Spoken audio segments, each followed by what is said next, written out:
Ben là, on cherche un truc comme ça. D'accord. Oui. Laquelle? C'est ça là, des petits trucs comme ça. Et après, il faut qu'on attache avec celle-là et eux.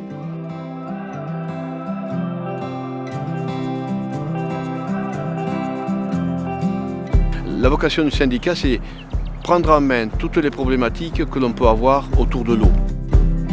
Nous sommes dans un espace qui porte le nom de Nostre Segni. Sagnas, ça veut dire un espace où l'eau repose. C'est une zone humide. Pourquoi? Tout simplement parce que physiquement, on a un cours d'eau qui s'appelle l'Auterne. Et ce cours d'eau, donc, en un point bas, collecte toutes les eaux par bassin versant. Comme une grande citerne d'eau. Les zones humides sont des zones tampons entre le milieu aquatique et le milieu terrestre. Comme des éponges, les zones humides vont pouvoir absorber l'eau en période pluvieuse, la stocker et la restituer à la rivière en période d'étiage. Et aujourd'hui, c'est un jour important, très important, puisque quelques 250 enfants seront accueillis ici tout au long de la journée et avec des ateliers qui vont leur permettre de découvrir à la fois cet espace, combien il est vivant, combien il est habité et combien il est précieux pour notre équilibre et pour notre environnement. C'est bon pour les plantes parce que les plantes, elles ont besoin d'eau pour pousser.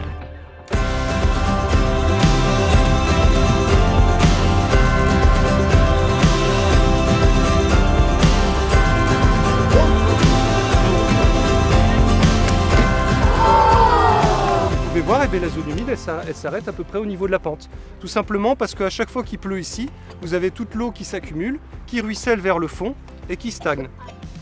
Donc tout ça, ça va permettre la présence d'un certain nombre d'espèces qu'on ne trouvera pas ailleurs. Donc ici, on est passé avec des collègues botanistes là, il y a quelques jours.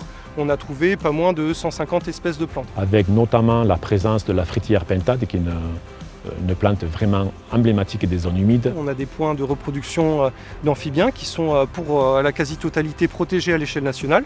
Mais à la fois aussi beaucoup d'espèces d'oiseaux. Donc ici nous avons répertorié la bécassine sourde, la bécassine des marais, des rapaces aussi. Donc en période hivernale, surtout le milan royal, l'été un peu plus le milan noir.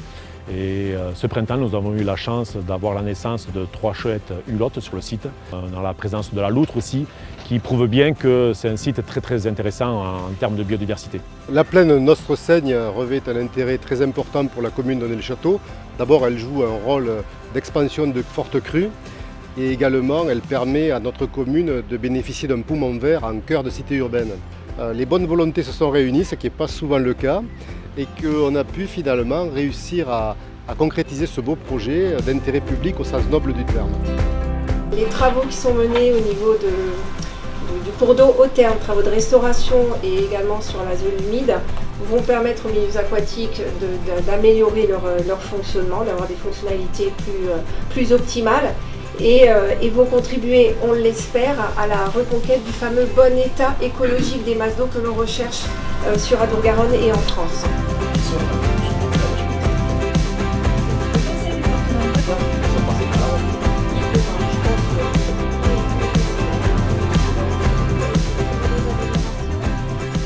Aujourd'hui, nous sommes relativement fiers au sein de l'équipe du SM2A d'avoir relevé un peu ce défi. C'est vrai que c'était loin d'être gagné, d'associer l'ensemble de ses partenaires, de les mettre autour de la rivière. Aujourd'hui, je pense que c'est relativement réussi. Nous avons un lieu qui est à nouveau fréquenté par les grands ruténois. Les aménagements qui ont été faits sont vraiment super. On a une liaison avec plusieurs sites de zones humides proches et de milieux naturels avec des sentiers pédestres.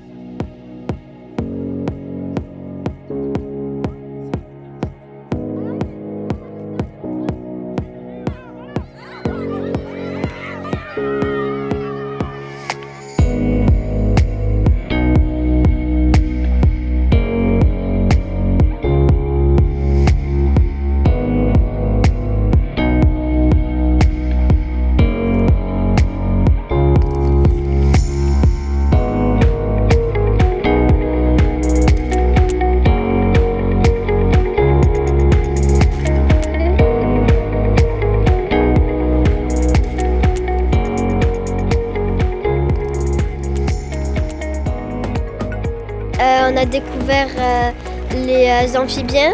On a appris des choses sur la nature, comment faut les préserver la nature. L'eau de la zone humide, ça allait directement dans la rivière. De la biodiversité du lieu. On est d'accord. On le valide?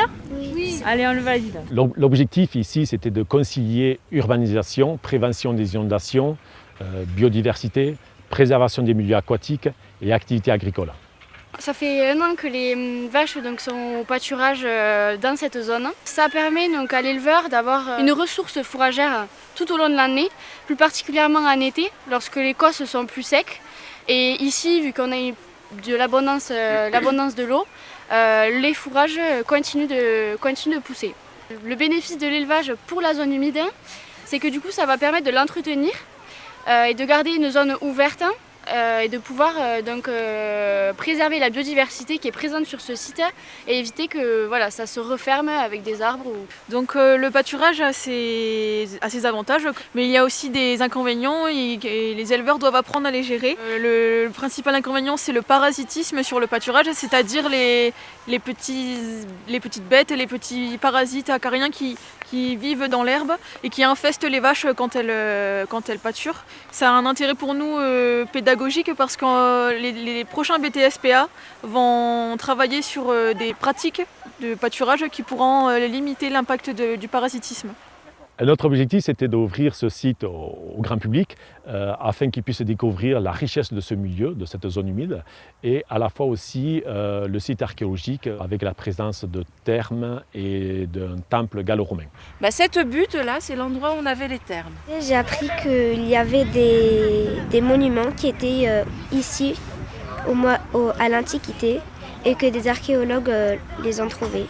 Donc on est sur le site des Balquières, qui est du coup un site archéologique qu'on a découvert au 19e siècle et qui a fait l'objet de nouvelles fouilles en 2009. Aujourd'hui, c'est une zone humide, mais c'est vrai que du coup, c'est un site qui, il y a 2000 ans, avait déjà une utilité pour les Ruténois, les habitants de Ségodunum, du coup, qui venaient ici profiter de grands thermes avec des bassins d'eau chaude, d'eau tiède, d'eau froide, une palestre où ils pouvaient faire des mouvements de gymnastique. Et puis, on avait également, de l'autre côté du site, une partie avec des temples, dont on ne connaît pas les divinités qui étaient adorées dans ces temples, mais on imagine sans doute un certain nombre de rituels qui mêlaient sans doute la zone humide, la rivière aux thermes, puisqu'il y avait une connexion avec la zone humide, et puis les eaux du coup de Fontanges, l'eau propre. Le faire connaître, c'est le partager, et c'est notre mission aussi de transmission. C'est le chemin de l'eau. C'est le chemin de l'eau, c'est très bien dit. On fait venir de l'eau de Fontanges via l'aqueduc. C'est pour se baigner. De voir les 200 enfants autour de cette zone humide, ça nous fait énormément plaisir et en espérant que ce soit des bons ambassadeurs pour promouvoir la préservation de ces zones humides.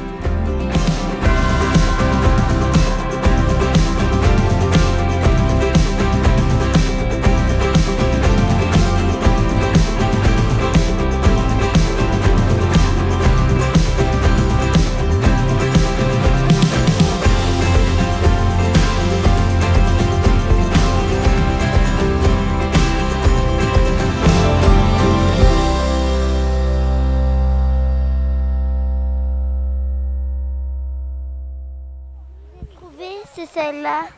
Celle-là, c'est celle-là. Elle s'appelle comment? Je m'en rappelle plus, mais c'était Là. Elle cherche quoi? Potentier rampante. C'est une potentier rampante.